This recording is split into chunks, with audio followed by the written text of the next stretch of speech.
Hello, salam, shalom, namaste, sat sri akal, aloha, hola, ciao, bonjour, buna, privyet, mabuhay, and Jean Dobre. Yay! I've been learning new greetings as I That's go wonderful. along. Thank you. That's wonderful. I really enjoyed that. Yeah. Thank you very much, Ryan. And talking about Ryan, yes, everyone, I'm so happy you've joined us. And I know you will be so happy you've joined us because we have a wonderful guest with us today, and it's Ryan Angelo, who is a soul Sherpa. That is so cool. Welcome, Ryan. It's a pleasure. Thank you very much for having me. Yes, it's my absolute happiness to have you. And please tell us more about who you are and what you do. Uh, so who I am and what I do. I'm one of the guys who doesn't like talking about himself that much, but for purpose of this dialogue, let's say I started as a personal trainer who had interest in that because of an injury from Division One football. Then started studying psychology, became intrigued by psychosomatic correlations, became intrigued by positive psychology, and how much it or affected everything. And it did remove infections in a lot of ways in terms of ways of thinking about the body and how much it improved my client's athletic performance. Like there's one client of mine who is in his late 70s and his wife forced him to come and work with me because he kept breaking chairs. He'd keep falling into them. Oh, Partially it was his mind state, but he had no flexibility. And so within, I think it was in 2 to 3 months, we had him back on the dance floor, nice. like just by recircuiting a couple of things. So then became very intrigued by the concept of leadership. How do you share something of value? Started studying leadership, started becoming a consultant for a lot of organizations and kind of like the guy behind the scenes. I've always been the guy behind the scenes. I like to work with healers, teachers, and leaders. Like I like to help the people who help people. Like helping the helper is my primary function. And whatever facet, whether it's a mom or a grandma or some sort of a specialist. And then eventualities happened. I had a very extreme spiritual awakening on 11/11/11. So November 11th, 2011, on a mountaintop where I came into contact with the archetypal presence that is Archangel Michael, this aspect of the creator. And, these archetypes, there are many archetypes, there's many benevolent forces working uh, to assist humanity in our continued evolution. And this is one of my primary guides. But all of a sudden, I became aware of a lot of things. Like it's like the spiritual awakening. It's like, oh, I remember that. And for me, it's past life awareness. A lot of us, I believe in past lives, and I believe a lot of us have been doing work for a while at this because, I mean, we're here to remove some pretty entrenched bull nonsense. And so, let's see, that began a nearly 11-year reset. All the stuff that I thought was important, all the millionaire friends I thought I wanted to keep, my sports car got torn in half, like all this huge shamanic death, like cycles of death and almost dying on a mountaintop and all these different things that took place. But I was protected and guided the entire time, as we all are when we're in alignment with our true self and staying in awareness because there's a lot that supports us, right? And I think part of it was helping me strip away a lot of ancestral stuff, which many of us are working on. That's always fun. I say it playfully. But coming into this idea that there is a bigger force working to assist us, right? And a lot of personalities, and we're going to talk about this too, they feel very cut off. So a lot of what I find is that these personalities so severely cut off. We call them narcissists, and all these different terms we have for this. They create sort of a parasitic quality because their own connection isn't being honored within themselves. And so then souls like us, they come marching over like they want to fight us or they want to undermine us or they want to be rescued or they want to create this weird confusion thing.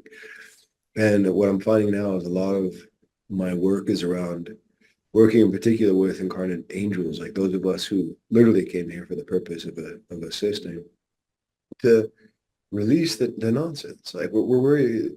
A lot of us have an instinctual sense of oneness. Like we just, ever since we were a kid, we're the ones that we just what is the problem with this planet? Like what's going on? Like Yeah. the matrix didn't work for us. Yes. And so a lot of what we're doing, I think, and we talked about this before we clicked record, is how do we be the oneness thing we are, but also gain our back, our honor our own autonomy, our sovereignty. Like I Yeah. get to be happy too. You get to have your cake and eat it. Like life actually gets to be good. Yeah. And yeah.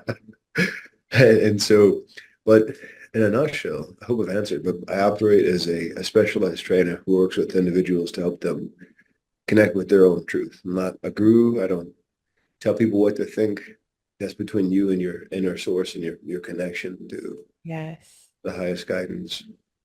Yes. Oh, thank you so much for sharing all of that, Ryan. I mean, wow, you just brought up so much in what you shared that I would love to dig deeper into. And I think one way that I will um, continue the conversation is to really sort of uh, hone in on talking more about these people who have difficult personalities to deal with, because you are absolutely talking to the right audience, the right community of people. We're a community of change makers. We are passionate and committed to creating positive change in our lives and in the world, in our societies, in our cultures. And when we engage in this work, of course, we come up with the challenge.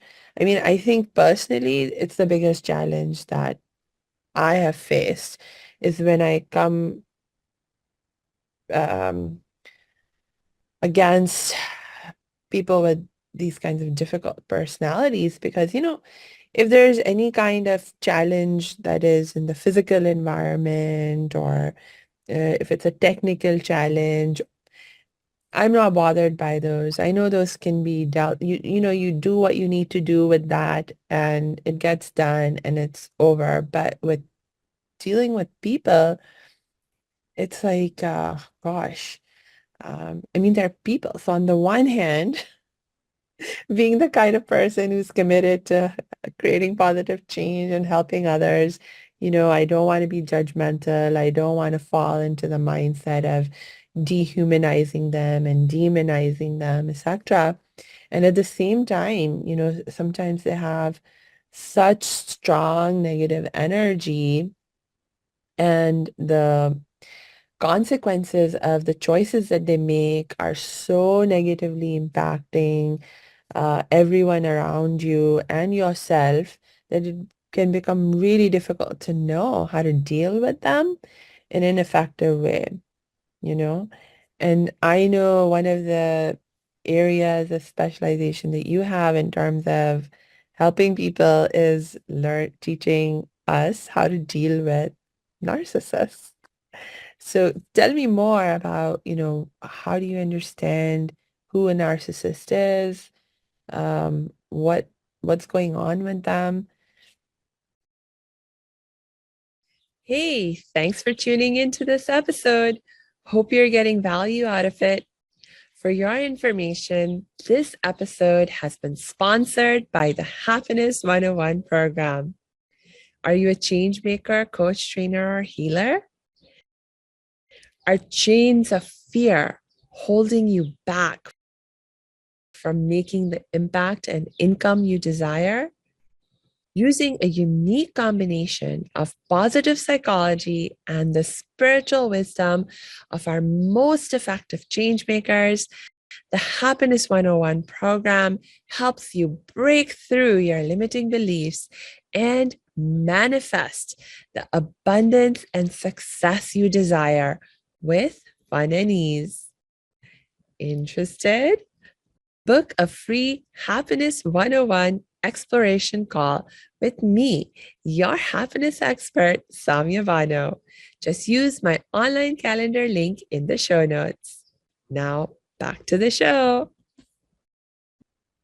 So he says something I like how to deal with one of these personalities effectively, which is next to impossible in a lot of regards. Sometimes we have these, I call it an assignment, like it's part of the equation. You can't remove it. If you could, it'd be gone. Mm.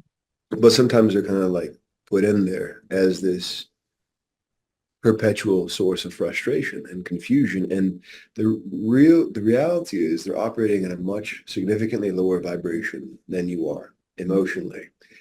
They can't get past pride. There is this line in emotional frequencies that is between pride and courage. It's the Christ consciousness line or the anointed consciousness line, whatever semantics feel best for you.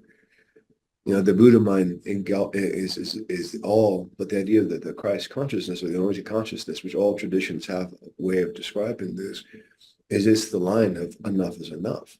Like Mm. you are not bringing your trash into my household. I love you. Yeah. Hang out on the porch as long as you want to. You're not bringing that in here. Yeah. No bang on the door and cry and weep and tell you you're selfish for not taking on their problem and all Yes. this different stuff. But the biggest thing I teach my clients, one, is their emotion actually isn't yours, but as an Yeah. empath, if you have somebody who use a mathematical equation, let's say you're hanging out at +2, right? And this essence is at -20. Ah, By natural law of things balancing, it's going to pull you down. And so if this person is making no authentic effort to improve their life and has all this trauma that they're reliving, and there's lots of other possible things, you know, there is possession, there are demons and things like this stuff for those who are willing to be aware of that, or just simple extreme neurological complexities, right? And these things get rooted in pretty tightly. And the reason why they do things that you and I are like, what are you doing? Like, yeah.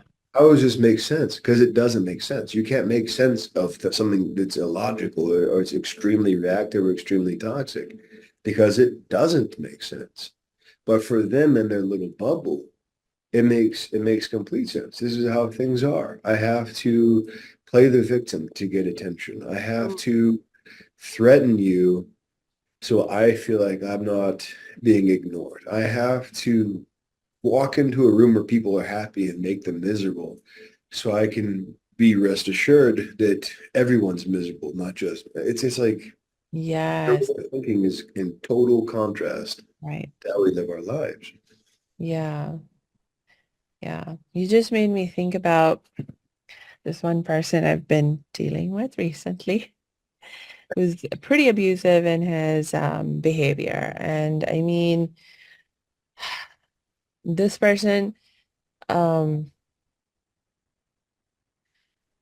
um, I mean, everyone around him is complaining about him.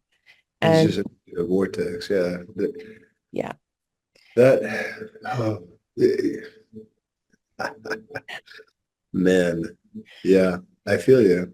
yeah. But you know what I realized in dealing with him, and the realization happened for me because of the training that I have and the awareness that I have in terms of, my learning about abuse and how it impacts us. But also, I mean, I've not done as much work in terms of learning and understanding the psychology of people who are abusive, but I have done some learning and I have some experience in that context as well. And just to give you a quick example of like how, like to us, uh, to me, like his mindset, it's like, why? Seems crazy. But when I took a moment and I thought about things from his perspective, I was like, oh, okay, from his perspective, what he did make sense. So basically what was happening is that this person is actually a tenant in one of the properties that I manage. And so I'm the landlord and I actually provided him a notice, which is what we're required to do legally, that I needed to come into his apartment to do some repairs. And because I've been, having before I stepped into the situation, before I took over the building, no one knew how to deal with him. Once I stepped in, I have this attitude that you were describing of, like I'm not going to take any abuse. I'm not going to tolerate abusive behavior. And so I've taken a like um like a pretty strict stance on that with him. And so now he's decided that like for example, when I talk to him, he ignores me and doesn't want to talk to me, etc. But he also doesn't want me to come into the apartment for any reason. I'm like, I'm trying to come in to fix something for you, but he didn't want me to come in. So at some one point, there was like stuff going on. At one point, I was like, okay, fine. I'm going to let him have this one time. I'm going to back off. And I told him, fine, forget it. I'm not going to come. Uh, and after I told him that, okay, fine, I'm not going to come, he decides to escalate the situation. And the way that he decides to escalate the situation is um, the person who one of the neighboring tenants, he picks a fight with them and abuses them and basically acts in a way that threatens them and they feel threatened and all of that. And I'm like, at first I was like, why did he escalate the situation after I told him that I'm not coming, you know? And then I was like, oh, again, from his perspective, he interpreted my saying I'm not coming as me backing down.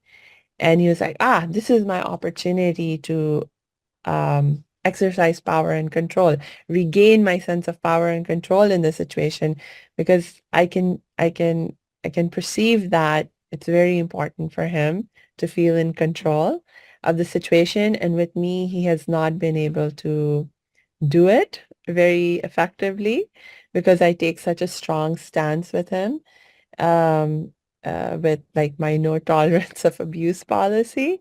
But in this instance, when I gave just a little bit of leeway and I said, fine, I'm not coming in, he immediately jumped on that and retaliated in the best way that he could figure out in the moment. And so from like my perspective for a moment, I was like, this is crazy. But then from his perspective, no, it's not crazy. Yeah. It's interesting too, because, and I speak to the listener, if you think about anyone in your life who's in this frequency, whether it's a spouse you're having to try and release yourself from, or parents, like a lot of us have toxic parents we had to survive, sibling, coworker, tenant, customer, whatever it may be. The thing I always warn my clients about first and foremost is to be mindful of how much you argue with them psychically, Mm, right? Because what these your audience is it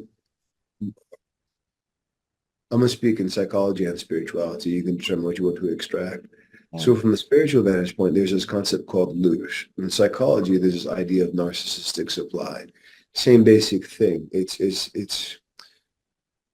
in quantum physics or in base psychology, it's just destabilized energy. It's raw energy. It's something that can be taken. yes, And so this is why demons and boogeymans and devils and Heyoka and Watiko wants to create this and why narcissists live this out. I think they're the same thing, basically, manifest version of one or the other. Is, again, they're cut off from something deeper. yeah, What that is for you, it's up to you to determine. I don't tell people what to believe. But there is something, right, that you connect to at times when you have to. We always connect to it when we actually have to, like when we're worn down. But the question becomes, do you want to wait until you're worn down by psychically fighting with so-and-so you met at the store who was really rude and like shoved yeah, their cart into your cart and then cut you off and then started talking smack yeah, to the person checking them? I mean, it's like we yes, could take so many examples. yeah, And what these personalities want to do is stay somehow in your focus. Right. Because your focus is your light, it's your energy, it's Mm. or it's just your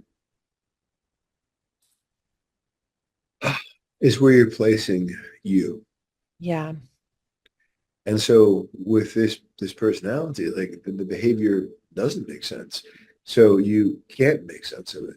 That's the thing. And the trick is to try to figure out how does, I mean, we could use psychology and different terminology, like you said, his personality probably was abused or was somehow trained, usually through abuse, to be a bully and try and be in charge and control, overly hostile, shadow masculine, based on whatever is, there's a lot we can do with this for sure, but he's not asking for that. Yeah. He wants to impose his reality, just like Shadow Feminine wants to kind of pull you in, Shadow Masculine wants to force it, whether it's a male or a female. And in the Shadow Child wants to create just ignorance, just like confuse everything and slow things down, like the Lugger mentality, just like blah, blah, blah. And so here's an exercise we can do. We put this on the table and come back to it here in a second, because you, myself, and our listener, sometimes they actually don't matter right now, like Yeah. at all. And there is a solution. There's something for you to do, and it's going to come from a wiser part of you, whether it's your higher guidance or whether it's your metacognitive just mastery.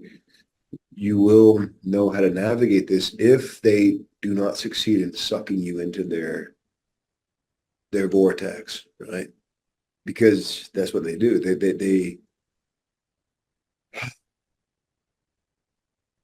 They're a sad bunch. God bless their hearts and souls, man. They really are. And so we're gonna let that go for a second, though. So if you would just bring your hand or both hands over your heart center and imagine you can take steps back, like you're sitting back into a hammock, just energetically. We a lot of times have our focus in front of us, like we're strong, where we have a strong mind, right? A lot of us, like, we're tunnel visioned. Kind of pull back and let your eyes relax and take a deep breath in and a really long sigh out, like you're letting it go. And so we're going to do this too. We're actually going to squeeze the fist really tight, because sometimes this level of stupid really pisses us off, because too much stupid is absolutely, let's go. It's like, so flex the muscles, flex your face, like make a funny face, like get all the muscles squeezed. Flex your core muscles, breathe while you do this, right? Flexing, flexing, flexing, letting your body let go of some of that fight or flight energy. Kind of shake the hands a little bit, like don't punch yourself in the face, but shake the hands a little bit. Really flexing for 5, 4, 3, 2, 1. Just kind of like shake your arms out. Just Mm. shake the body, stretch, pull your shoulders back, because these types of personalities literally suck, right? They suck. Multiple ways of looking at that. They suck to deal with, but they literally suck your energy. And so pull your shoulders back instead of leaning forward. Like pull Yeah. back, like and let your chest open a bit. Yes. And take a nice deep breath in and a really slow exhale. See, the thing about narcissists is they prey on intelligent people or Mm. stupid people. But for those of us who are intelligent, we try to make sense of it. So that's how they loop us. Mm. So let that go, right? Because no one listening to this is going to be one of the dum-dums. God bless their hearts. But those are the different type of prey. You and I, they want us because they want to psychically conquer something Mm. because of their own wounds. Yeah. So let yourself release your smartness for a second and settle back into what's it like if I'm okay? Yeah. Because they can't reach you there. Literally, they can't conceive of that possibility. They need to control something for 3 seconds of thinking things are okay, and then they're on to the next thing. You and I and our listener, we can actually take a step back and something's like, enough, like enough. I'm not going there. I'm letting that go. And what happens is your natural qualities refill your energy. Right? Mm. This is why if you think about the personality, like sucks you dry, you feel tired, you feel angry, you feel all the, but if you pull back from it, which is hard, right? It can feel difficult to disengage from this because it doesn't want that, Mm. but it doesn't have a choice. Your life force belongs to you, your focus belongs to you, your essence belongs to you. So just bring yourself back in, like literally as if you're scooping your energy, pull yourself back. And if you're fully psychological minded, really smart, think of this way. You're attempting to step into higher brain function, right, by giving your body some time, a little bit of a reprieve. Because from higher brain function, you're more aware of the thinking and can choose different patterning. Yes. Reactive patterning is very different than proactive. And Yeah. so, Yes. No, I hear you. And I think one of the challenges that I know I used to get caught up with in dealing with such things, I do much better now. But one of the things that I realized that um, I used to get caught up with is like my own sense of pride and ego. So like you were saying, how much are you psychically fighting with them? And the thing was that my pride and ego would get in the way and I wouldn't want to disengage. Like my thinking would go into this m- uh, cycle of, um, not only so on the one hand, there was this part of me that was immediately wanting to resist being dominated and being controlled. But then there was also this thinking of like righteous anger kind of a thing, where I was like, this is wrong, this is injustice, and I will not release, I will not let go over here because to do that would be to give in to injustice and oppression or whatever terminology uh, of that sort made sense in the moment. And so I actually made it into a fight that and made myself believe that I had to fight that fight and to fight you know and and the way that I would fight the fight was from an angry place.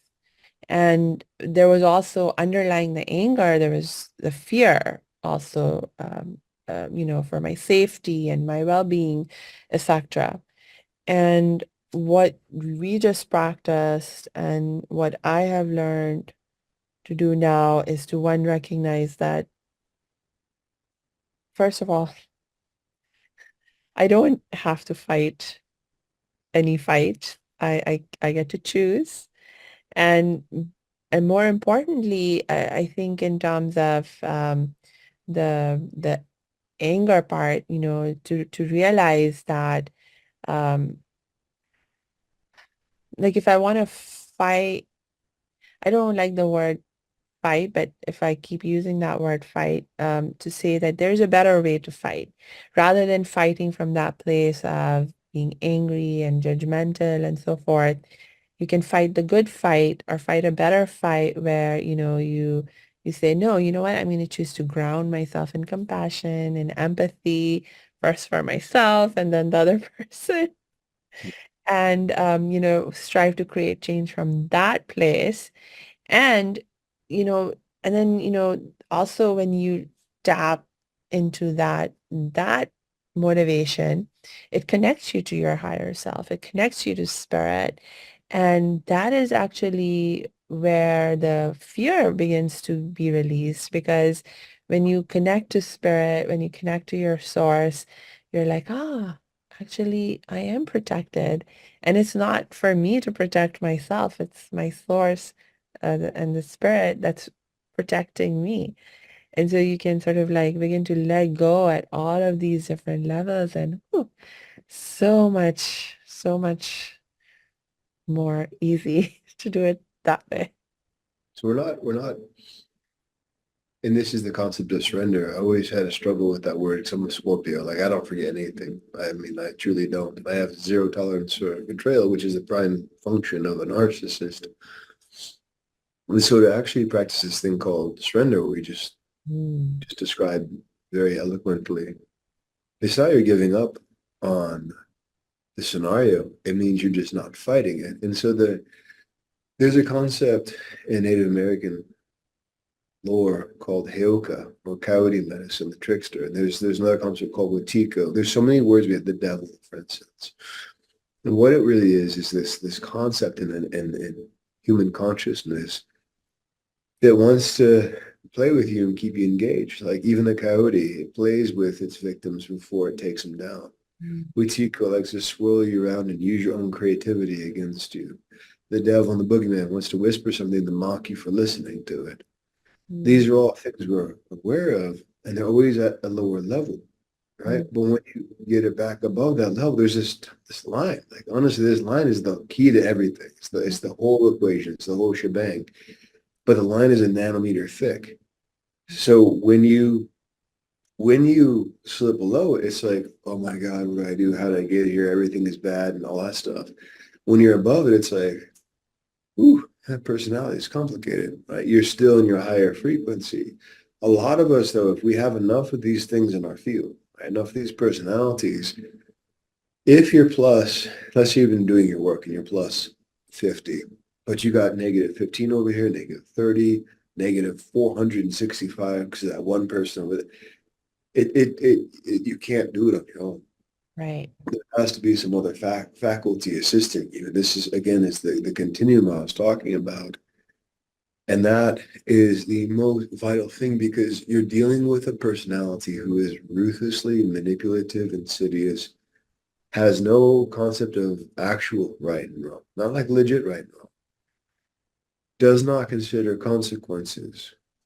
You're dealing with a disease. You're dealing with a virus. It doesn't have anything to teach you. I mean, we could argue that it does, but that's not the case. You're actually its teacher, but it doesn't want your lesson.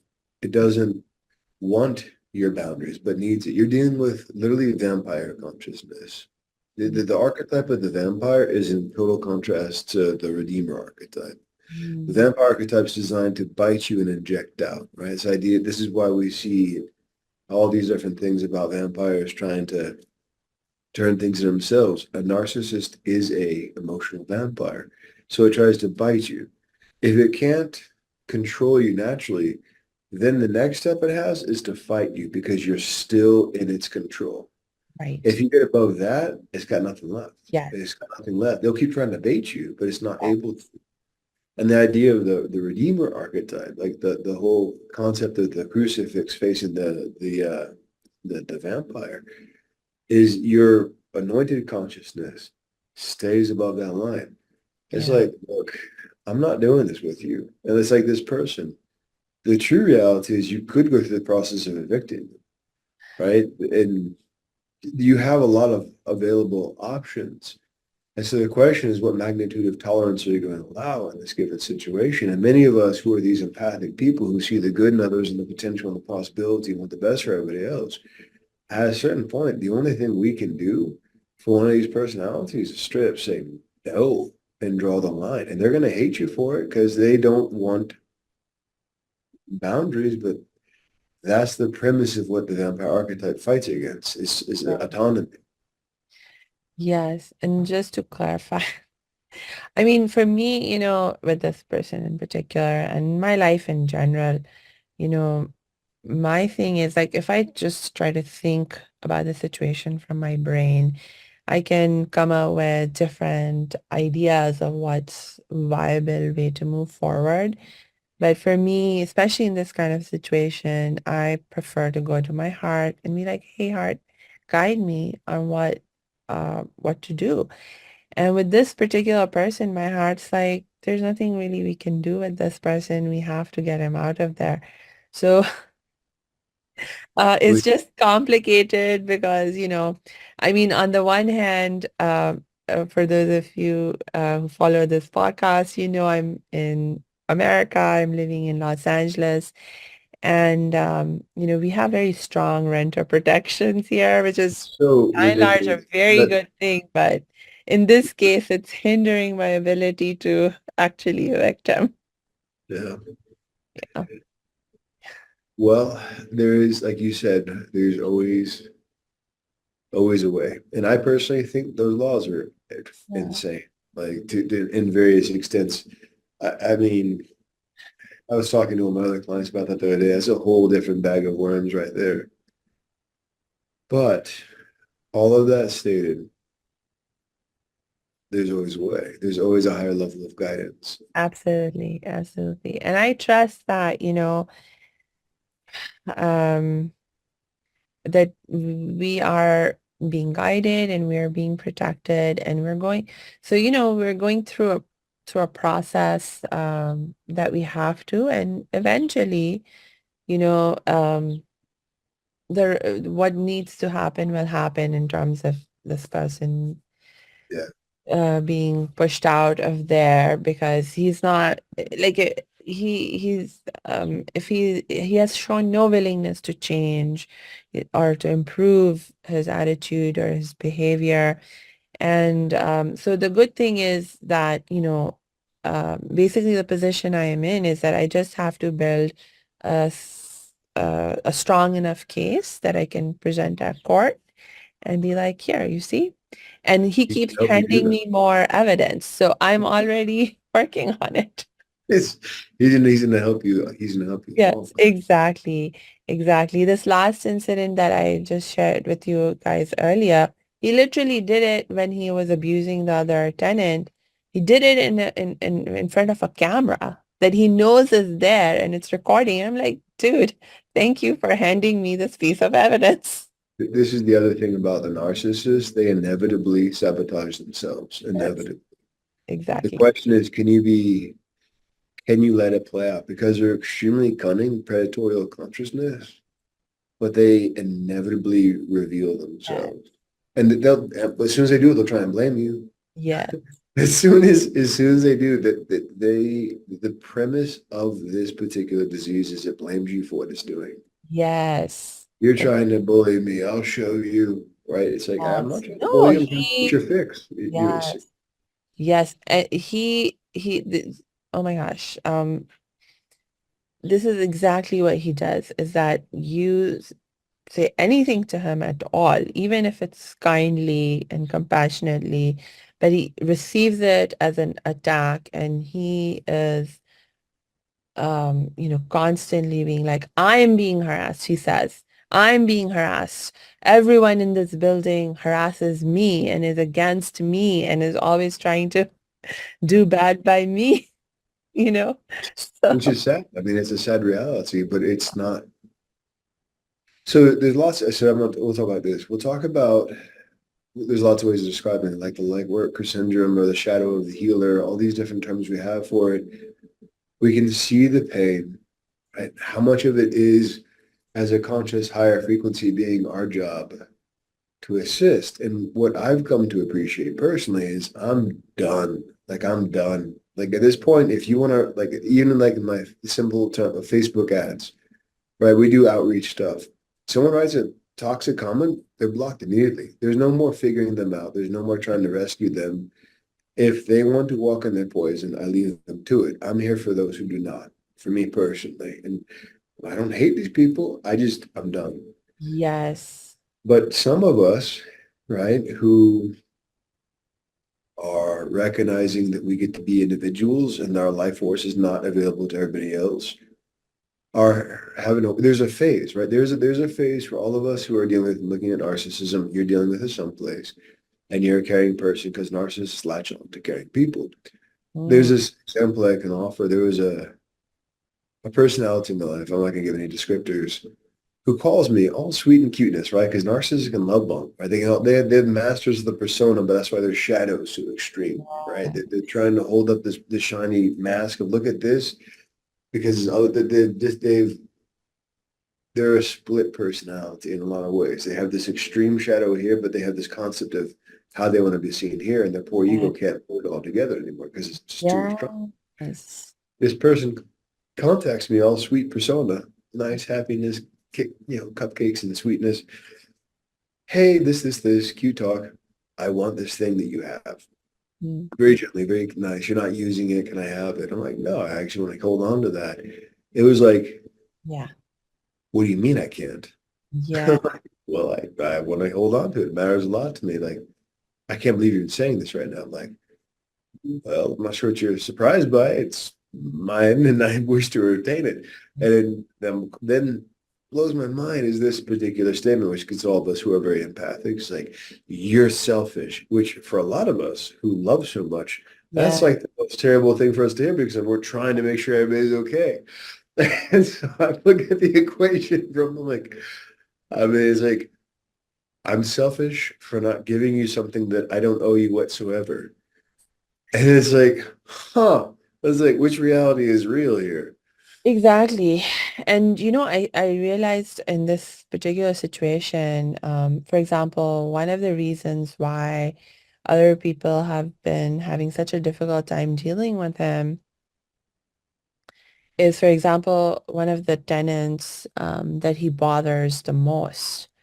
Um, the reason they have been hesitating to, for example, I asked those tenants, I said, can you please provide me with a statement so that I have, I can present that to the lawyer and he can use it to build the case because you're the ones who are most impacted by his behavior.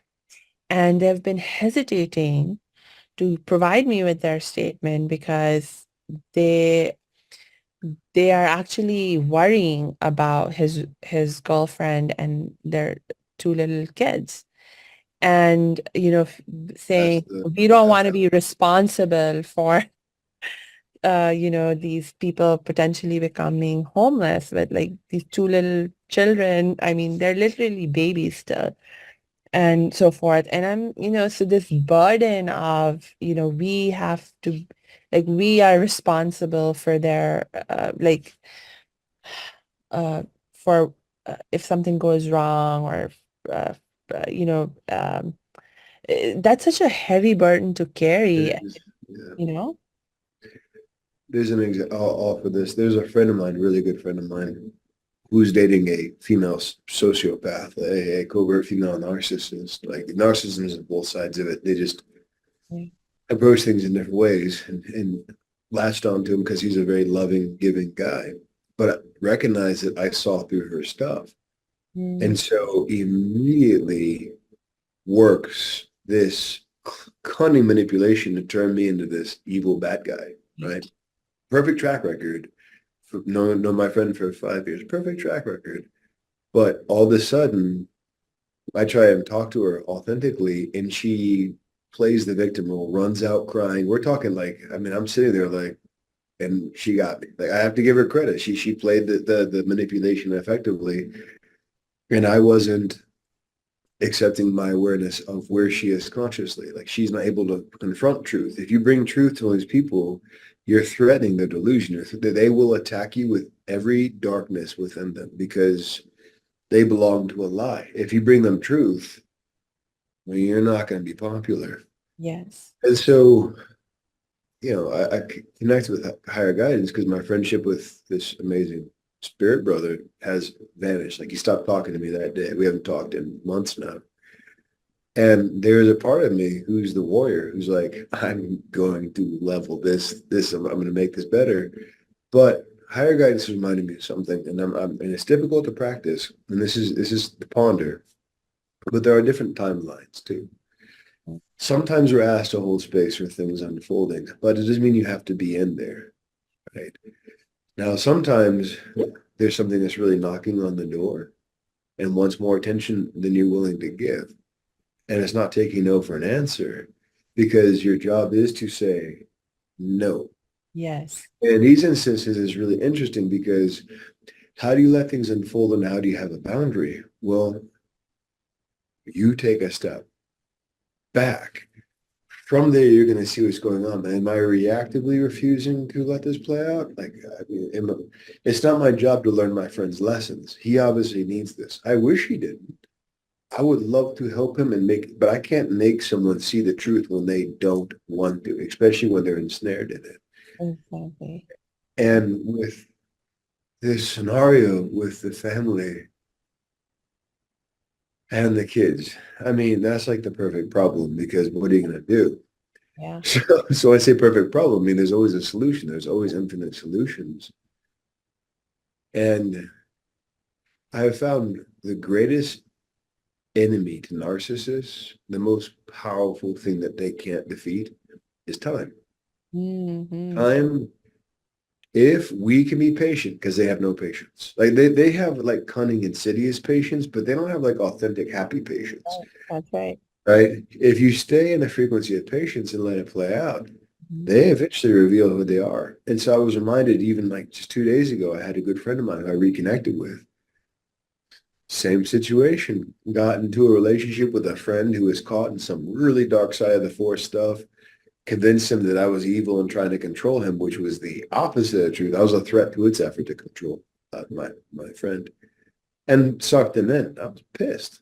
Like I wanted to go to war with this thing. But then I took a step back and I'm like, well, I can destroy this person. I could do this. I could on a variety of levels. But is that who I truly wish to be? Like, is Yeah. this really a fight I need to take on? Is this really, truly something I need to take on? And the higher guidance was no, let time play out. And there was a symbol, it was this symbolic journey that was given to me. It's like I was asked to put this thing I really like down in front of me, right? For higher intuition. I didn't like it. Yeah. And the idea of putting it down, letting it go is it's still there, but it's not my hand now. And then after say 30 minutes in this particular meditation, pick it back up. I was like, oh, it's like I never left. And Yeah. so the idea with these types of personalities is when you can let time play out. Now, we have a mutual friend who was caught in this. And she had to sort of, in a sense, play the game, which I don't like that terminology because I don't like games. She had to appease this quality while she was able to get her essence together to get free of it. And it's with time Yeah. as our friend and our ally that we can maneuver these things because they need you reactive because that's where they're trapped. They can't get past reactivity. They have no actual mastery. But if you refuse their game like you did and pull yourself back and you let time unfold a bit, which is difficult because it's mastery, it's full-fledged mastery, psychologically, spiritually, and all its factors. You're not being lazy, you're being observant. You're letting other factors play into the situation because they always do. When you do this, you have released narcissism's hold on you and Hmm. you come back into your field of autonomy and oneness. You come back into your connection with the creator, but as a sovereign being who says, I'm not going to destroy you, but I'm not jumping in your pit with you. Yeah. Like I'm gonna do the middle road thing here. And Yeah. that's where things open up. Sometimes the answer will be revealed by doing nothing. It's Hmm. not to say you take your hands off the steering wheel. It's Yeah. that sometimes we get caught in the I gotta do something voice, or like, oh, hey, it's all on me voice, or the I don't know what to do voice. They're all the same thing. And you need to give yourself some time. Hmm. Like you actually have to authentically, not like fake relax, where you're thinking about it while you're watching a show. That's not relaxing. Where you're feeling stressed out, you're reading a book. I should be dealing with that thing, or you're trying to make yourself have a good time. Give yourself space. Go for a drive. Like physically get from the location wherever you are. Go for a walk. Breathe in some air. Give yourself space because when you create that space, solutions have what's bigger, a problem or a solution? Problem by its nature is it's a limited faculty, right? It's a limited thing. Solutions are actually infinite. There's so many ways to solve something. But if it's a complicated problem that's got you sucked in and you're looking at like, I don't see a solution. No kidding, because the solution's right here. Yes. Why? Exactly. You just made me think about the saying, what you focus on expands. And it's so true when it comes to problems and solutions, because most of the time what happens is we get so focused on the problem. And so then the problem keeps expanding.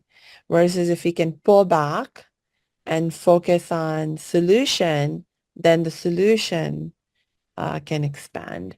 They offer a different way of looking at that. Yeah. And so it's not that the problem expands, it pulls you in further. So as you're falling into a pit, it feels like you're in the problem, right? But if you take a step back, the problem's actually really tight. It's like one of these types of things. The lower the frequency, the more it feels like it's expanded because Yes, it's it's like about you're staying. exactly, Yeah, yeah, exactly. yeah, But boom, we all of us have this natural buoyancy yeah, within us. It just takes just a moment to love yourself enough and be like, I yeah. don't have to deal with this bullshit. Like honestly, that's the big thing. Like, but recognizing the part who wants to fight with it, the part who feels victimized by it, and the part who feels confused by it, Mm. those are three parts you gotta love and honor, right? Because they're aspects of you, but you still can get get above it by giving yourself a break. Doing something you enjoy is the most powerful anti-venom for narcissism. Because Ah, if you've been around one of these personalities, the energy is serious around them because they don't have access to joy. You and I, we can actually laugh. They can't laugh unless they're mocking.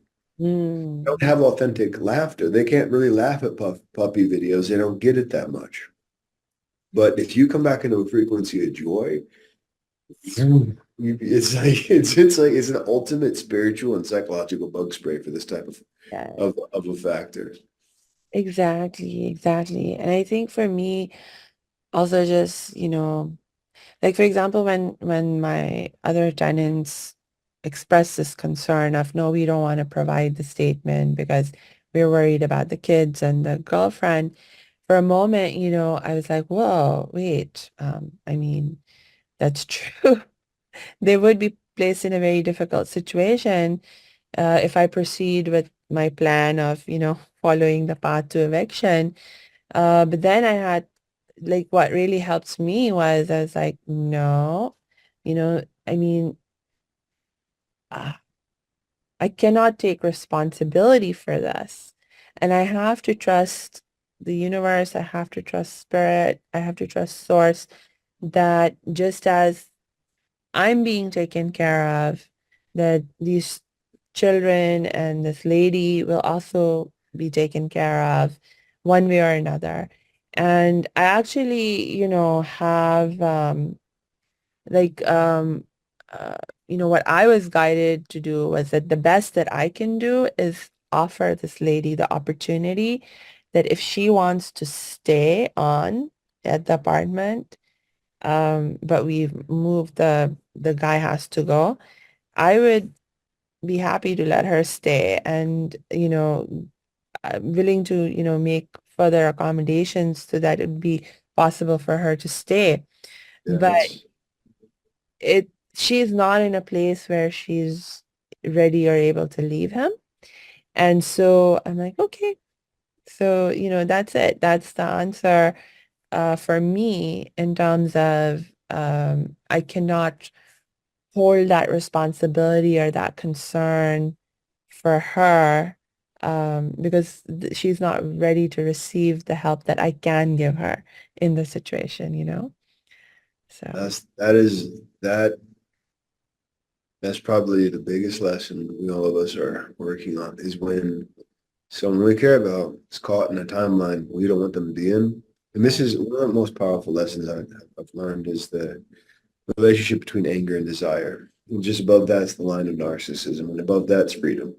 Mm, And so when we have desire, we want something to be a certain way. If it's not that way, we feel anger and we want to force said reality to occur. Sometimes we desire people to be healthy and in their present state of consciousness, they are where they are, right? And that can frustrate us. And in so doing, pulls us into that level of this is where we start judging. Like, I don't like stupid people. Like, I openly admit this. Now, that said, is that super kind and gentle? It's part of my personality. I don't like stupidity. I find it useless. That said, it exists. And so I'm given an opportunity to have judgment towards these personalities when I'm around them, which, like, how are you dumb? Like, what is the purpose of this? It's like, come on. And I can do that. But if I do, am I really at a high level of consciousness? Am I really operating as a person who's aware? And This is a person who's at that state of consciousness. And the idea of consciousness is it's like a sphere. It continues to expand out. The Yeah. more conscious you become, the more subconscious becomes conscious, unconscious becomes subconscious, and so on, all the way into the infinite. And we perpetually become wide, vaster. You know, those who have shamanic awareness or like legit spiritual teachers. Not a lot of people aren't. A lot of people are caught in their egos. A lot of narcissistic spiritual teachers out there. Be careful about who you trust. Like, just be mindful and trust your intuition, not their promises and whatever the case may be. I don't do promises. I'm like, truth on the table. You're doing the work. It's not effortless, like, but you'll make progress if you actually do it. And the reason why I say all these different things is there are different timelines. There Yeah. are different, there's different dimensions in the same space. We use a mathematical equation. So you go to the grocery store. Everyone's there is in the same temporal location that you are, same spatial location that you are, but dimensions are different, right? One person can be shopping for bananas and hate everything. One person could be shopping for bananas and be like, dang, bananas are amazing. I love bananas. And this is where the complexity is. By staying in your light, you're going to naturally do what you need to do to impact things in the right way. By focusing on other people's realities too much, you get sucked into it, and then you're encapsulated, you're done the deep dive. And this is why so much of our work, our mastery around this is to accept this does exist. Call it evil, call it the devil, call it narcissism, call it Hilka, call it Watiko, call it the boogeyman, call it WTF, right? It's a factor. Yeah. That said, once you, and we all desire it wasn't there, but if, and we can all be frustrated that it's there. But if you acknowledge this is something that it's naturally fading out because it has no access to life force unless it gets yours. Yeah. And so if we're like, okay, if you want that to phase out, no longer give it your focus. You don't. There's a quote in Course in Miracles I really like. It's like, look on the crucifixion, but don't dwell on it. Mm.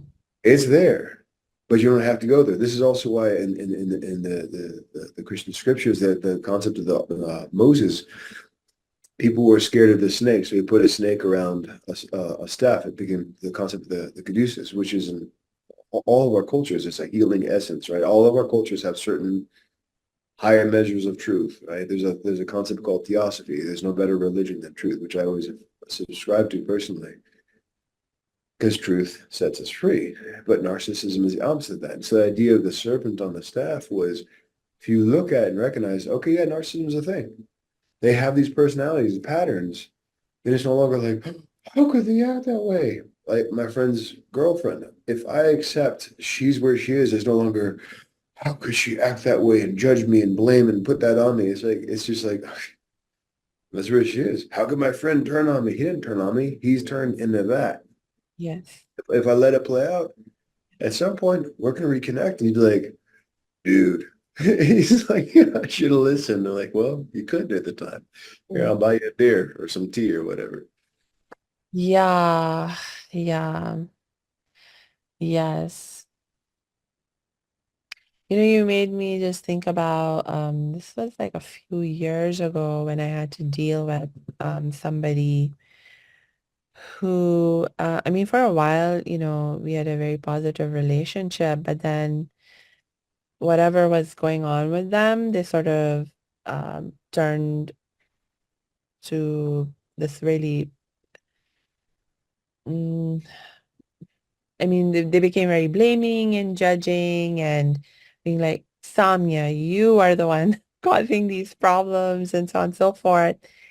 And, again, like part of my mind, like if I had just been thinking from my mind, it would have been, no, okay, I can fight this. I can prove with facts and figures that, no, this is not my fault, etc., etc. But what I realized, and the guidance that I received from my heart was that, this person, they're not ready to face certain truths about their own self and their own life. And that's why they're doing what they're doing. And it's not your place. It's not the time. They're not ready to face those truths, and it's not my place to force them to face those truths. And so, I was guided to step away and step back, and I literally cut off my relationship with that person. And, if when they're ready to re-engage with me at a different level, you know, I I will probably welcome that. But if not, it's okay. But it's like interesting, like the guidance that we receive from our hearts, from spirit, can sometimes be very different from what our minds want to engage with or engage in. I just can't think of what's better, right? We're obviously doing the best we think we can do. So the concept of a better is Yeah. beyond our comfort zone. With all my clients, the biggest thing I see is we do the work through time. Even clients who work through the systems I've created, the feedback I have is always, I didn't think life could be this good. Like, what happened? Like, Yeah. what did you do to me? I'm like, I didn't do anything. I gave you some tools to remember certain things, right? Because a lot of it's just remembering I don't have to fall into that. I don't have to sit here while this person's being in this particular field. I mean, it's the you asked what I do in the beginning. The soul trip is kind of a playful way of describing it. I hang out people when they climb their mountain. I remind them like you actually can do this. I don't think I can. Like, look at how far you've come. That's evidence enough. Oh, well, that's weird. How'd I get here? You've been doing the work. Like, stay in the course. Like, I don't think I can get up there. You said that 10 minutes ago. You got here. Like, it's like you got this. You're doing it. Right. Make sure you have a snack. Like, but Oh, it's staying in that awareness, right? yeah, yeah. Oh my gosh, Ryan, I could talk to you forever and ever, and it's already been an hour. So I think for today, for right now, for the purposes of this show, we should wrap up. Um, Perfect. yes. Do you have any last words, last thoughts you want to share? Just a prayer and intent that our listener will be surrounded in the strength of love light and the freedom of life force that the creator offers. And whatever your relationship is with such higher forces, that the relationship mend whatever way you're willing to have it mend and improve. And that anyone in your life who is truly there for you, that they become more evident and recognize you and you recognize them. And that anyone who needs to phase out of your life, that it be the gentlest way possible with the greatest measure of ease. May you continuously remember there's a part of you who knows, like a part of you does know, and that part you can trust, and you're trusting it more and more and more. And the distrust is breaking down. If you're honest with yourself, if you listen to this, Mm, I can pretty much promise you're most likely doing better than you think you are. So maybe take a step back and, okay, I get to enjoy myself, or mm. I get some me time. That would be my final Oh, statement. thank you for sharing that, Ryan. And for my final reminder, I will just remind our listeners to please make sure you check the show notes because we will be dropping Ryan's links in there so you can get in touch with him and learn more from him, get more help and support whenever you're ready for it. So until we connect next time, I wish you lots and lots of peace and joy.